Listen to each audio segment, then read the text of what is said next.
আমার সামনে যে গাছগুলো দেখতে পাচ্ছেন এগুলো হচ্ছে থানকুনি গাছ। আর্দ্র মাটিতে এই গাছগুলো হয়ে থাকে। এর বৈজ্ঞানিক নাম হচ্ছে সিনটেলা এশিয়াটিকা।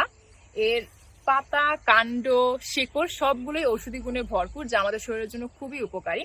এর অন্যান্য উপাদানের মধ্যে রয়েছে ভ্যাকোসাইড এ এবং ভ্যাকোসাইড বি। ভ্যাকোসাইড বি আমাদের মস্তিষ্কের কোষ গঠনে খুব ভালো ভূমিকা রাখে এবং মস্তিষ্কের স্বাস্থ্য ভালো রাখে। শীতকালে আমাদের গলা ব্যথা হয়, মুখে অনেকের ঘা হয়। এই থানকুনি পানিতে জাল করে সেই পানি দিয়ে কুলকুচো করলে আমাদের গলা ব্যথা এবং মুখের ঘা অনেকটাই দূর হয়ে যায়। এছাড়াও অনেকের আমাশয় রোগ রয়েছে। এই থানকুনি পাতার রস রেগুলার খেলে আমাশয় নিরাময় হয়ে যায়। ছোট বাচ্চাদের অনেকের কথা আটকে যায়, কথায় জড়তা থাকে। এই থানকুনির পাতার রস খেলে আল্লাহর রহমতে কথার জড়তা অনেকটাই কেটে যায়।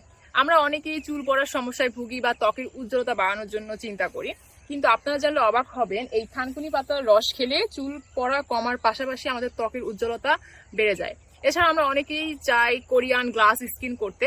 আপনারা জানলে অবাক হবেন কোরিয়ান অনেক প্রোডাক্টেই এই সিনটেলা এশিয়াটিকা বা এই থানকুনি পাতার রস ব্যবহার করা হয়ে থাকে। এছাড়াও এই পাতাগুলো আপনারা বিভিন্ন সবজির সাথে ঝোল করে বা ভর্তা করেও খেতে পারেন।